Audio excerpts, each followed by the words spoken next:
तपस्वियों का सम्राट। गोरखनाथ की योगमयी कथा एक ऐसी आत्मा जिसने समय को भी साध लिया। कभी सोचा है समय से परे जीना क्या होता है? ऐसा नहीं कि केवल जीवन लंबा हो, बल्कि ऐसा जीवन जो युगों को दिशा दे, परंपराओं को जन्म दे और आत्मा की गहराइयों को इस तरह स्पर्श करे कि वह गूंज आज भी साधकों के प्राण में हो। गुरु गोरखनाथ एक ऐसा नाम जो केवल एक व्यक्ति नहीं, बल्कि एक परंपरा, एक चेतना और एक कालातीत धारा का प्रतीक है। वे कोई ऐतिहासिक पात्र मात्र नहीं थे, बल्कि एक ऐसे तपस्वी थे जिन्होंने न केवल शरीर की सीमाओं को तोड़ा, बल्कि चेतना के रहस्यों को भी साध लिया। गुरु गोरखनाथ की कथा वह मार्ग है जहां ध्यान, तंत्र, हठ योग और सहज समरस जीवन एक साथ बहते हैं। यह वह कथा है जहां गुरु शिष्य को केवल मंत्र नहीं देता, बल्कि उसे एक जीवित ज्वाला बना देता है। यह कथा है जात पात को अस्वीकार करने वाले उस योगी की, जिसने समाज के हर तबके को मुक्ति के लिए योग्य माना और जिसने अपने शरीर को ही प्रयोगशाला बनाकर योग की गूढ़तम विधियों को जन्म दिया। आज फिलोवाणी आपको आमंत्रित करता है गुरु गोरखनाथ की उस अविराम योगमयी यात्रा में प्रवेश करने, जहां हाड़ मांस का शरीर एक ऐसा माध्यम बनता है जिसमें शिव स्वयं प्रकट होते हैं। जब शब्द से भी पहले था वह संकल्प, गुरु गोरखनाथ का अलौकिक प्राकट्य। गुरु गोरखनाथ का जन्म किसी सांसारिक योजना का हिस्सा नहीं था। वह कोई सामान्य प्रक्रिया नहीं थी जहां शरीर बना और चेतना आई, बल्कि यह एक तप का फल था, एक ऐसे दिव्य संकल्प का परिणाम जो उनके गुरु मत्स्येंद्रनाथ की गहन साधना से निकला था। कुछ पुरानी पौराणिक परंपराएं कहती हैं कि गुरु मत्स्येंद्रनाथ ने समाधि की स्थिति में जब शरीर और आत्मा के परे जाकर पूर्ण योग का दर्शन किया, तब उन्होंने ब्रह्मांड से एक याचना की, हे शिव, मुझे ऐसा शिष्य चाहिए जो योग को केवल समझे नहीं, बल्कि उसे जीता हुआ सिद्ध करे। और तब प्रकृति ने एक विशेष संकल्प के रूप में गोरखनाथ को जन्म दिया।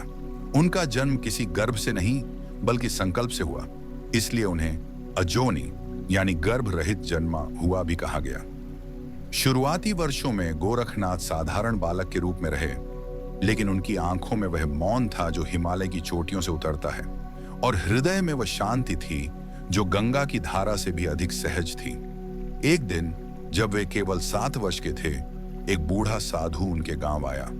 वह कोई और नहीं, स्वयं गुरु मत्स्येंद्रनाथ थे।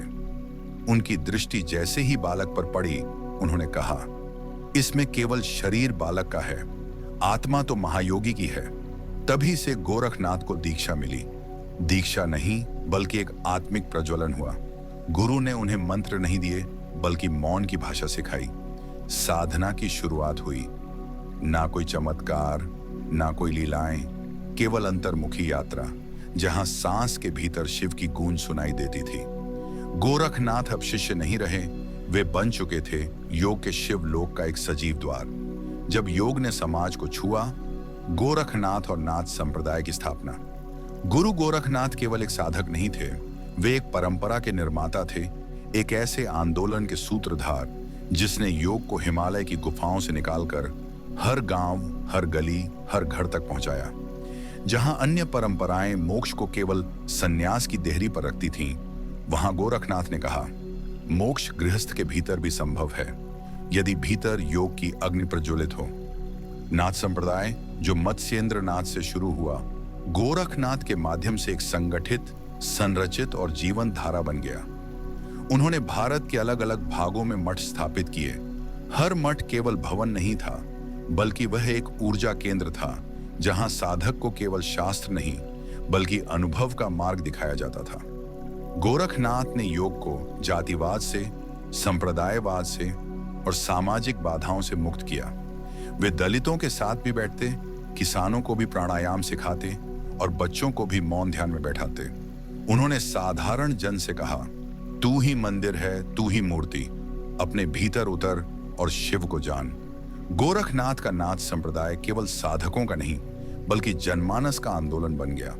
इस परंपरा में गुरु ही सब कुछ था, ना कोई मूर्ति, ना कोई पूजा, केवल गुरु, साधना और अनुभव। उन्होंने कहा, गुरु बिना गति नहीं, और जो गुरु को भीतर बैठा ले वह कभी भ्रम में नहीं रहता।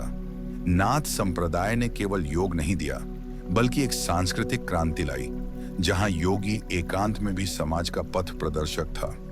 इस क्रांति की नींव गोरखनाथ ने रखी थी। अपनी तपस्या, अपनी यात्राओं और अपने समर्पण से। योग की देह प्रज्ञा, हठ योग का जन्म और विकास। क्या शरीर केवल हड्डियों और मांस का ढांचा है, या फिर वह एक मंदिर है जहां आत्मा को शिवत्व का अनुभव होता है? गोरखनाथ ने इस प्रश्न का उत्तर अपने साधनों से दिया। उन्होंने शरीर को साध्य नहीं बल्कि साधना का साधन बनाया। यहीं से जन्म हुआ हठ योग का। हठ का अर्थ केवल जिद नहीं, बल्कि वह अडिग तप है जिसमें साधक अपनी ऊर्जा को ऊर्ध्वगामी बना देता है। गोरखनाथ ने इस पथ को संहिताबद्ध किया। गोरक्ष शतक में उन्होंने मस्तिष्क के भीतर की रहस्यमयी ग्रंथियों की चर्चा की। योग मार्तंड में उन्होंने स्पष्ट किया कि जब श्वास और मन एक हो जाते हैं तभी ध्यान सच्चा होता है। हठ योग के अनुसार शरीर के भीतर 72,000 नाड़ियां हैं, परंतु 3 प्रमुख हैं: इड्डा चंद्रा नाड़ी, पिंगला सूर्य नाड़ी और सुषुम्ना मध्य मार्ग। गोरखनाथ ने बताया, जब यह तीनों नाड़ियां संतुलन में आती हैं तभी चेतना ऊर्ध्वगमन करती है। उन्होंने साधकों को सिखाया मुद्राएं, बंध, प्राणायाम और अंततः समाधि। यह कोई तात्विक पाठ्यक्रम नहीं था, यह एक जीवंत अनुभवी पथ था। गोरखनाथ स्वयं कई वर्षों तक एक ही मुद्रा में समाधि में लीन रहे। जहां उनका शरीर जड़ लग सकता था, पर भीतर शिव की नाद गूंज रही थी। उन्होंने शरीर को साध कर दिखाया कि देह ही द्वार है, मुक्ति उसी के भीतर छिपी है। मौन से संवाद तक गोरखनाथ की शिक्षाएं और संवाद धारा। गोरखनाथ का मार्ग मौन था, पर उनका मौन भी गूंजता था। उनकी वाणी में गहराई थी, वो सीधे शिष्यों के हृदय में उतर जाती थी। वे कहते थे, जिसने नाद सुना उसे शब्द की जरूरत नहीं। उनकी शिक्षाएं गीतों, पदों और सूत्रों के रूप में थीं, परंतु वह कोई पुस्तकीय ज्ञान नहीं था, बल्कि साधना में अनुभव से निकले शब्द थे। उनका संवाद कभी कभी लोकगीत जैसा होता था, तो कभी गुरु गंभीर वेदांत जैसा। उदाहरण के लिए उनका प्रसिद्ध पद, मनवा मेरे तू तो चंचल भयो रे, गोरख कहे गुरु के दरस बिना सब साधना व्यर्थ भयो रे। उनका एक और सूत्र, न पूछो जात पात की बात, पूछो साधन की बात। उनकी वाणी में वह प्रभाव था जो किसी एक युग तक सीमित नहीं, बल्कि हर काल, हर साधक को सीधे आत्मा से जोड़ती है। जब योग ने सीमाएं तोड़ी, गोरखनाथ की यात्राएं और भारत नेपाल में उनका प्रभाव। गुरु गोरखनाथ वह योगी थे जिनके लिए कोई भूगोल बाधा नहीं था और कोई संस्कृति पराई नहीं थी। वे चलते गए, न मठ की दीवारों में बंधे, न एक स्थान के तपस्वी बने। वे बने चलते फिरते शिव स्वरूप, जो जिस भूमि पर पांव रखें वहां साधना का बीज अंकुरित हो। गोरखनाथ की यात्राएं भारत के उत्तर से लेकर दक्षिण तक फैली थीं। वे पंजाब के उन ग्रामीण क्षेत्रों में गए जहां किसानों को योग सिखाया। उन्होंने गुजरात के तीर्थों में जाकर वहां के संतों को आत्मज्ञान का पथ दिखाया। वे महाराष्ट्र पहुंचे जहां उनके संवाद नाथ पंथ के संत ज्ञानेश्वर के पूर्वजों तक पहुंचे। फिर उन्होंने नेपाल की ओर प्रस्थान किया, जहां उन्होंने गोरखा नामक क्षेत्र में कई वर्षों तक साधना की। आज उसी स्थान को गोरखाजला कहा जाता है, जिसका नाम गोरखनाथ से जुड़ा हुआ है। नेपाल की पहाड़ियों में उनके चमत्कारों की कथाएं जनस्मृति में जीवित हैं। एक बार एक युवा बालक गहन ज्वर में तप रहा था। गोरखनाथ ने केवल उसकी नब्ज पर हाथ रखा और बालक उठ बैठा। फिर उन्होंने कहा, ज्वर देह का है, मन का नहीं, साधना उसे दूर कर सकती है। गोरखनाथ सिर्फ साधक नहीं, शिक्षक भी थे। जहां जाते लोगों को बताते, ध्यान केवल योगी का नहीं, गृहस्थ का भी अधिकार है। उनके प्रवास ने योग को हिमालय की कंदराओं से निकालकर लोक की मिट्टी में रोप दिया। हर स्थान पर उन्होंने आश्रम स्थापित किए, पर आश्रम ईंट और गाड़े से नहीं बने थे, बल्कि भक्ति और साधना से। इन यात्राओं में उन्होंने केवल योग का प्रचार नहीं किया, बल्कि समाज के भीतर मानवता की नई चेतना का संचार किया।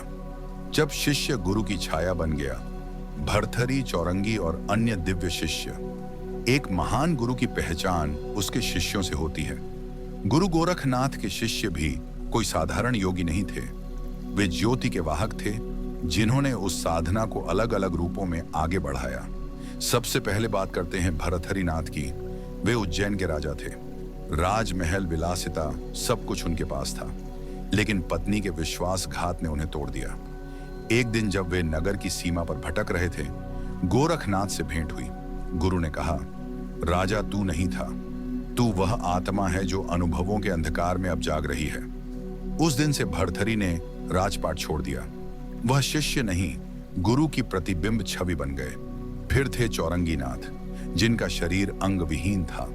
किंवदंती है कि उन्होंने अपने चारों अंगों का बलिदान किया था अपने भाई के लिए। जब गोरखनाथ से भेंट हुई तो उन्होंने कहा, शरीर नहीं, चेतना साधनी है। गुरु ने उन्हें आशीर्वाद दिया और कुछ ही समय में चौरंगीनाथ का शरीर पूर्ण रूप से स्वस्थ हो गया। फिर थे गहिनीनाथ, जिन्हें गोरखनाथ ने ज्ञान की सबसे गूढ़ शिक्षा दी, लयोग।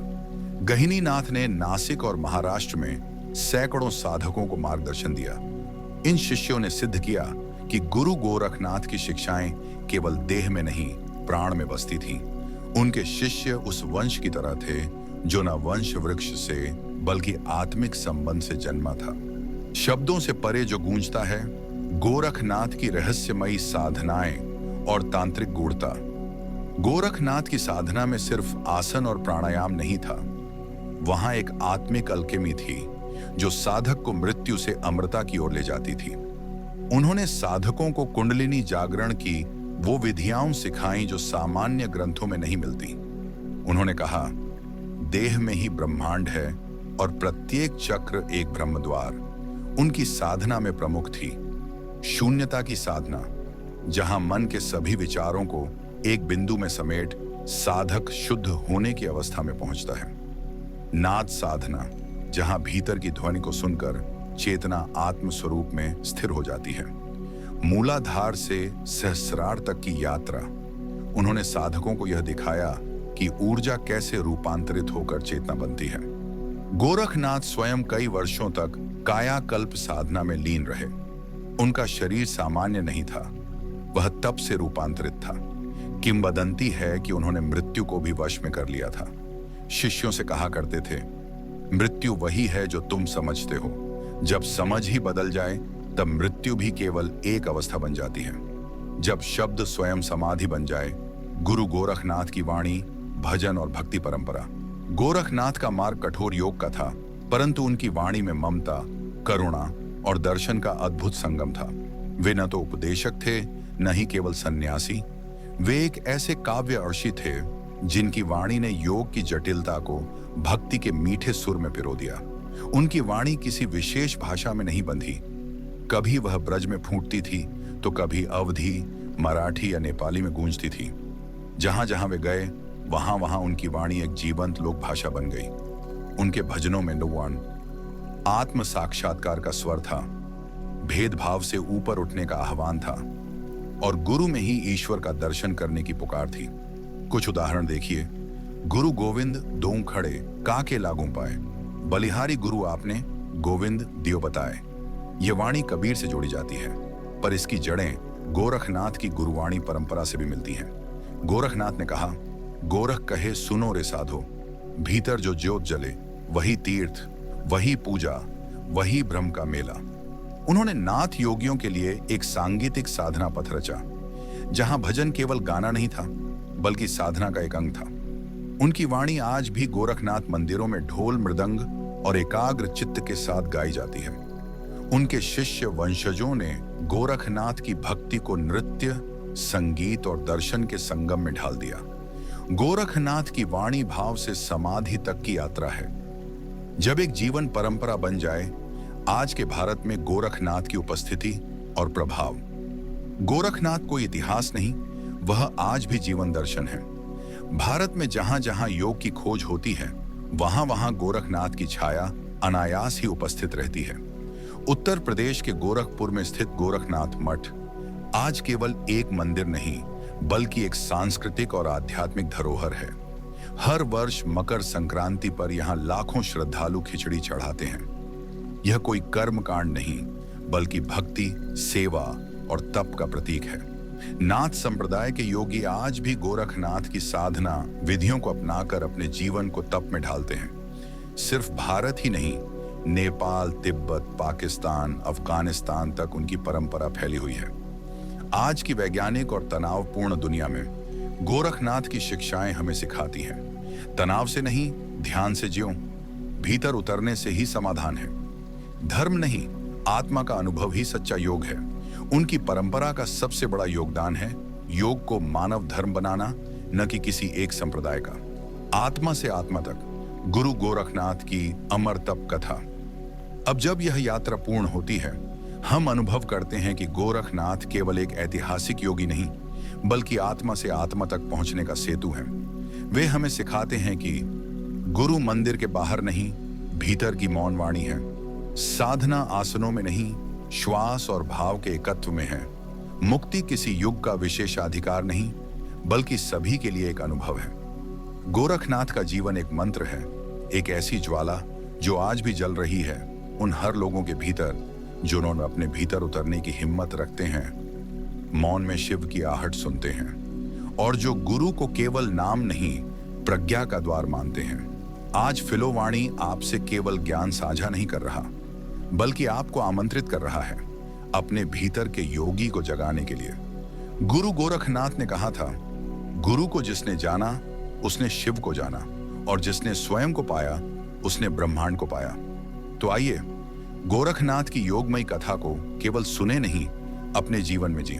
फिलोवाणी से विनम्र निवेदन, यदि यह दिव्य यात्रा आपके मन में श्रद्धा, शांति और साधना का बीज बो सकी हो, तो कृपया इस संदेश को औरों तक पहुंचाएं। फिलोवाणी के इस अभियान में आपके साथ की आवश्यकता है।